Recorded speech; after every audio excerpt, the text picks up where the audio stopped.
दोस्तों, आप देख रहे हैं दार्शनिक भारत लाइव। मैं अमरीश कुमार सिंह। आज हम आए हुए हैं हिलसा प्रखंड के ग्राम नौडीहा में। नौडीहा ग्राम जो सदगुरु कबीर साहब के विरासत से जाना जाता है और यहाँ का ऐतिहासिक महत्व है कि यह सदगुरु कबीर साहब के नाम से जाना जाने वाला ग्राम नौडीहा में दिवंगत स्वर्गीय हजारी प्रसाद जी का आज श्रद्धांजलि सभा है। और इस श्रद्धांजलि सभा में महान कबीराचार्य साहेब श्री परमानंद साहेब जी आए हुए हैं और इस जगह पे इस कार्यक्रम के जो आयोजन करता है महंत सेवानंद दास जी। तो आइए इस जगह पे यहाँ के हर एक उन पहलुओं का दिखाने का एक छोटा सा प्रयास करते हैं। साहेबा या शांता संभालो साहेबा आरती हो दरसा परसा गुरु चरण शरणा भाइयो टूटी गयो भारा আমাকে जाले साहेबा आरती हो साहेबा कबीरा सांतना के कृपा से भाइयों परमा परेकार साहेबा आरती हो संध्या आरती सुमराना सोई सुमराना कराता महाफली होई पहला आरती परम परिकासा करवा भारा मसावा कीजिए बीनासा परम रहस्य बुढ़िया जानी कहत सब ही पर श्रेष्ठ बखानी धन्य मातु पितु धन्य है धन्य स्वान अनुराग धन्य ग्राम वह जानी है जहाँ जन्मे गुरु भक्त। इस श्रद्धांजलि सभा में इस कार्यक्रम को आगे बढ़ाते हुए हमारे देश के मध्यकालीन इतिहास जब आप पढ़ेंगे तो उस समय बहुत सारे संत अवतरित हुए हैं। उन संतों में यदि सर्वश्रेष्ठ सबसे ऊंचा अगर किसी को माना जाए तो सदगुरु कबीर साहब का स्थान आता है। इतिहासकारों ने सदगुरु कबीर साहब जी के जीवन काल को स्वर्ण अक्षरों में दर्शाया है और अंकित किया है। आज इस श्रद्धांजलि सभा में जो महान सदगुरु कबीर साहब हुए, निर्गुण के उपासक हुए, उन्होंने गाया था, रे मन यह 2 दिन का मेला रहेगा, कायम न जग का झमेला रहेगा। छूटेगी संपत्ति यहाँ की यहीं पर, तेरे कमर में न धेला रहेगा। और इन्हीं बातों को चरितार्थ करते हुए भगवान श्री कृष्ण ने कहा, अर्जुन तुम क्या लेकर के आए थे जो खोने की परवाह करते हो? न तुमने कुछ लाया है न कुछ लेकर के जाओगे। और यही जीवन का परम सत्य है। जब तक मनुष्य अपने जीवन में होता है, जीवित होता है, तब तक परवाह नहीं करता। छोटी गलती हो या बड़ी गलती हो, 1-2 बार जब अपने जीवन में गलत कदम उठाता है तो थोड़ा एहसास होता है, महसूस होता है कि हमसे गलती हुई है। लेकिन जब वह उस प्रक्रिया को दोहराता है तो फिर उसके बाद वह जो है से अनलिमिटेड हो जाता है। लेकिन गलत गलत होता है, सही सही होता है।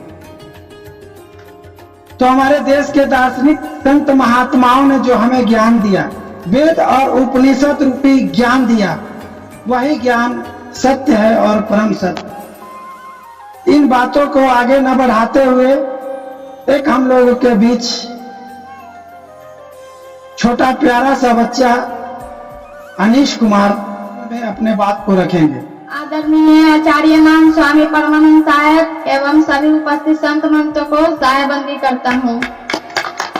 गुरु को कीजिए बंदगी, कोटि कोटि प्रणाम। कीट न जाने वृंद को, गुरु करे आप समान। गुरु मूर्ति गति चंद्रमा, सेवक नयन चकोर। अष्टपहर निरखत रहूं, गुरु मूर्ति की ओर। बंधुओं, देश के दार्शनिकों ने, संत महात्माओं ने जो कहा जीवन, तो यह जीवन हम लोग अपनी समस्याओं में जब तक घिरे रहते हैं तब तक इस जीवन के महत्व को समझ नहीं पाते और बार बार टालते जाते हैं, टालते जाते हैं, टालते जाते हैं, टालते टालते बाल पक जाते हैं, दांत टूट जाते हैं, आंखों से सूझता नहीं। तब तक वही प्रवृत्ति रहता है, 2 4 5 के चक्कर में। लेकिन आखिरी वक्त जब आता है तो उस समय जो आपने परम पिता परमेश्वर से वादा किया था इस जीवन को मिलने की, कि हमारा जब जीवन मिलेगा, मनुष्य तन मिलेगा, तो हम आपको ऐसे स्मरण करेंगे, वैसे स्मरण करेंगे, यह भलाई करेंगे, वह भलाई करेंगे। लेकिन आपने तो चूंकि कभी जीवन में अच्छा किया नहीं, तो वही आखिरी समय में जो है से मनुष्य छटपटाता है, उसकी आंखों से अश्रु की धार बहते हैं, उसका पूरा जीवन 100 वर्ष का जीवन 1-2 मिनट के अंदर में चलचित्र दिखाई पड़ने लगा। तो इसीलिए सतगुरु कबीर साहब ने कहा, भूले मन समझ के लाद लदनिया, थोड़ा लाद अधिक मत लाद्यो, टूट जाए तेरी गर्दन। उन्होंने किस लदनिया की बात कही? वही लदनिया की बात कही जो हम लोग अपने जीवन में समाज से सीखते हैं। झूठ, छल, कपट, लोभ, मोह, माया, ये सब लदनिया है। तो इन चीजों से अलग रह करके भी अपने इस जीवन को सफल बनाया जा सकता है। इस संबंध में हम यही कहना चाहें, संतोषम परम सुखम वेद में आया। अगर आपके पास कुछ नहीं है और संतोष है आपके अंदर कि मेरे पास सब कुछ, तो आपका जीवन आसान हो जाएगा। तो आइए अब इस बात हम अपनी वाणी को विराम देते हुए इस कार्यक्रम के मुख्य अतिथि और कहिए मुख्य वक्ता, महान विद्वान वेदाचार्य, जिन्होंने दशकों बाहर रह करके अपने इस जीवन को समझा है और पूरे भारत का भ्रमण किया है, सतगुरु कबीर साहब के संदेश को देश के कोने कोने में पहुंचाने का प्रयास किया है। ऐसे बाल ब्रह्मचारी साहब श्री परमानंद साहब जी से मैं अनुरोध करना चाहूंगा कि वे अपने दार्शनिक वचनों से हम लोगों को कृतार्थ करें। वेदांत सिद्धांत गोचरम तम गोचरम गोविंदम प्रमानंदम सतगुरु तम नमाम्यहम्। संत भगवान की, भक्त भगवान की, भक्त राज स्वर्गीय हजारी प्रसाद यादव जी की। हमारे धर्म प्रेमी सज्जनों, माननीय महंत दयानंद दास जी, महंत सेवानंद दास जी, उपस्थित गांव के समस्त ग्रामीण जनता, बारी बारी नाम धरना तो उचित नहीं है, गांव में सभी आप लोग सम्मानित, माननीय, सम्माननीय, और हमारे मीडिया चैनल वाले भक्तराज श्री अमरेश सिंह जी शुभम, उनके साथ जो आए हैं, यह आप धर्म प्रेमी सज्जनों, माताओं, बहनों, प्यारे बच्चों, भारत के होनहार धरोहर लाल, इस संसार से कोई जाना तो नहीं चाहता है, बाकी हमारे भक्तराज श्री हजारी प्रसाद यादव जी का अंत समय आज जो भोज भंडारा कहते हैं, हम लोग श्रद्धांजलि कहते हैं, उनकी आत्मा को शांति के लिए हे प्रभु, हे सतगुरुदेव, उनको शांति दे। विश्ववंदी सतगुरु कबीर साहब का जो पूरे विश्व में इनका एक पूजा होती है, मान्यता है। ऐसे भी है कि मध्यकालीन में संतों में सर्वोपरि पहले शंकराचार्य, रामानंदाचार्य, सदगुरु कबीराचार्य, गरीबाचार्य और श्री चंद्राचार्य के आचार्य चारे होते हैं।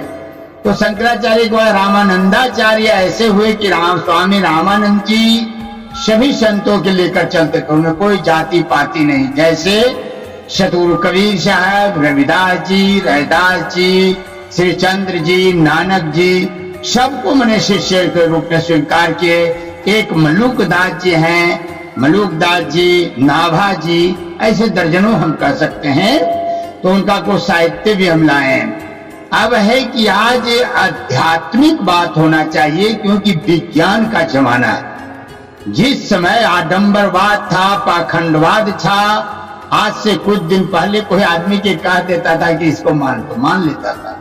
एक गांव में कोई आता था आज से 20 साल 25 साल पहले, तो कहा कि इनको वोट देना है तो वोट दे देता था।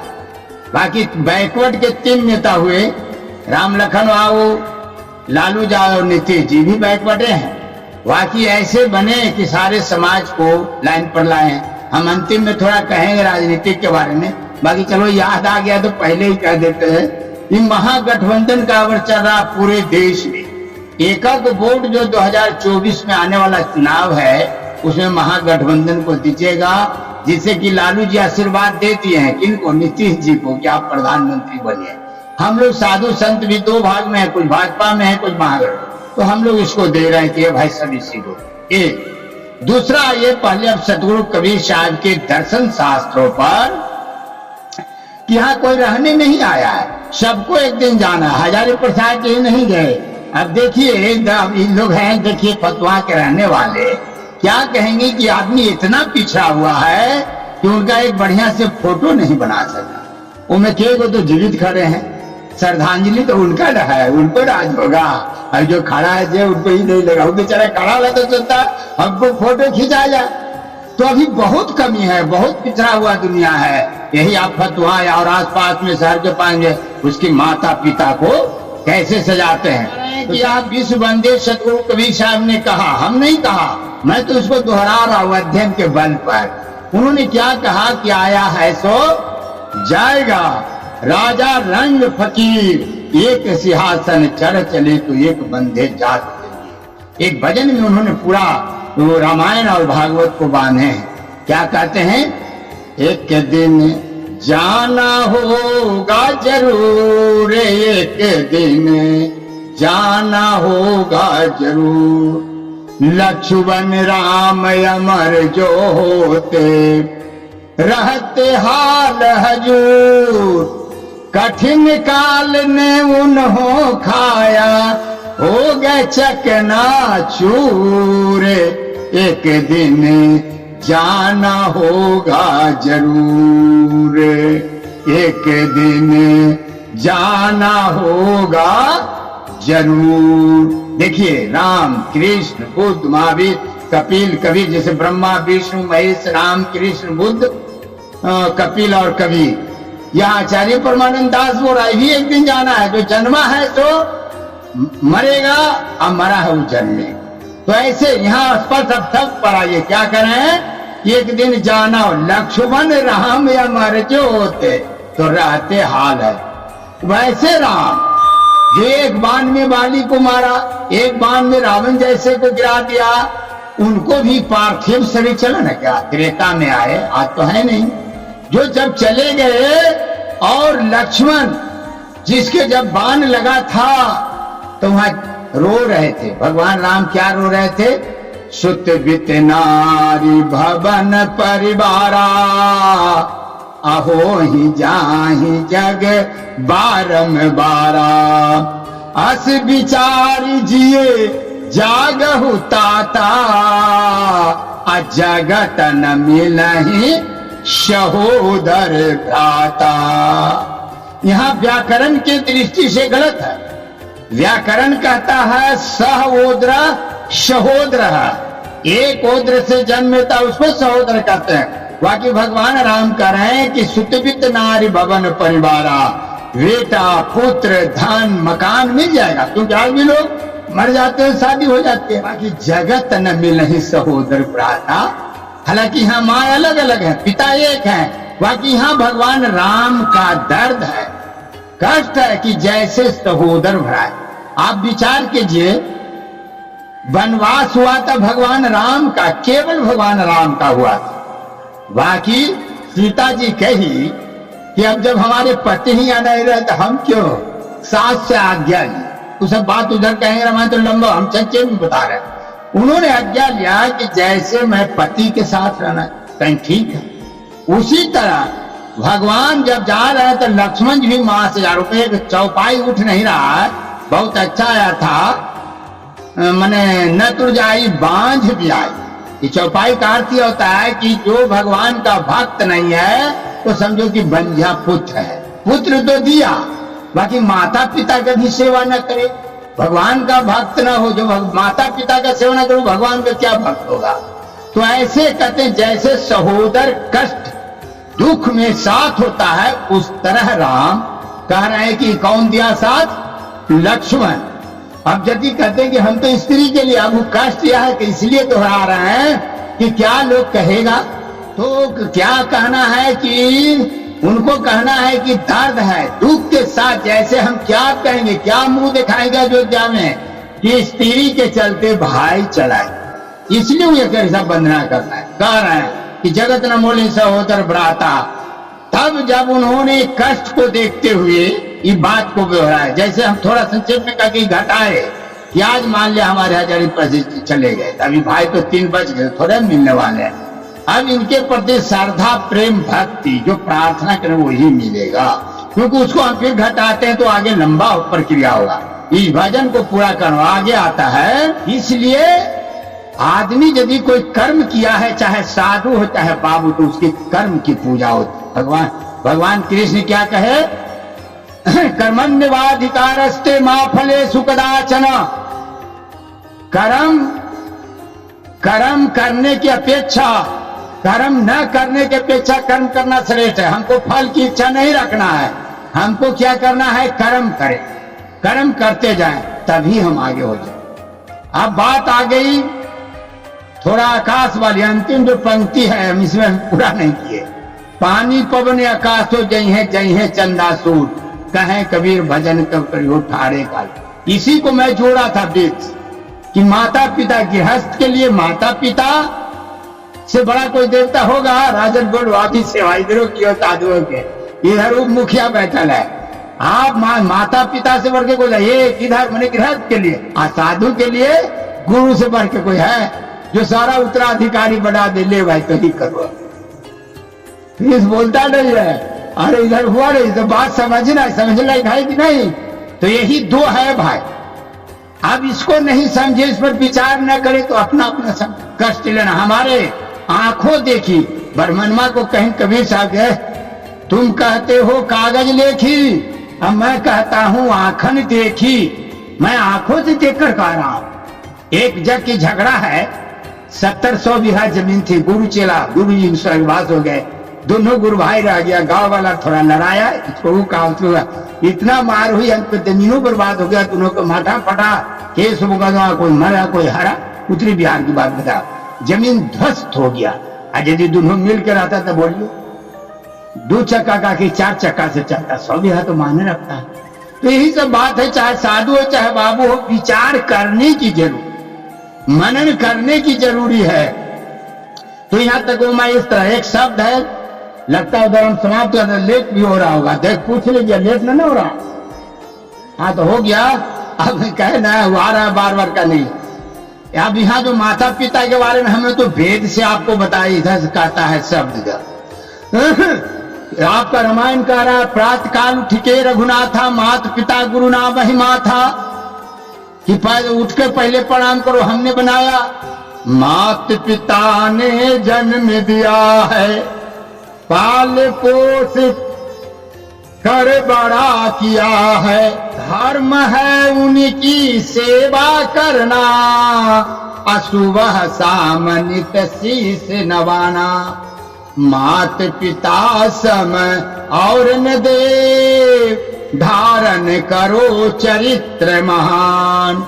मानवता के लिए, मानव समाज के लिए, उधर वेद से हम आपको बताए और इधर पद में बताए कि माता पिता ही सर्वोपरि है, इससे बढ़कर कोई नहीं रह गया। खाना पीना, कहीं कहीं जो कोई गलती है, बीड़ी है, सिगरेट है, गांजा है, भांग है, पिता कहता है कि बच्चा इस बीड़ी को सिगरेट सुला के लिया, वो खींचने लगता है, उसका ऐसा आदत पड़ जाता है कि पकड़ लेता है। इसलिए 100 वर्ष का वेद में आया है, पश्चिम सरदास्तम जीवेन सरदास्तम।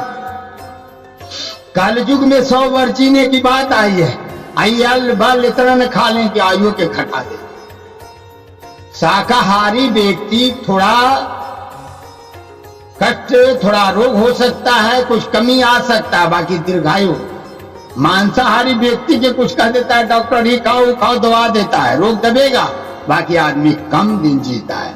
जैसे कुत्ता देखो, सियार देखो, उसको ऐसा बना हुआ भी है खाने का, तो आदमी उसी तरह। तो आहार जो कर रहा है व्यक्ति, आहार शुद्ध हो, सर्व शुद्ध हो। एक आहार व्यवहार जो है, जिसका आहार शुद्ध होगा उसका व्यवहार शुद्ध हो।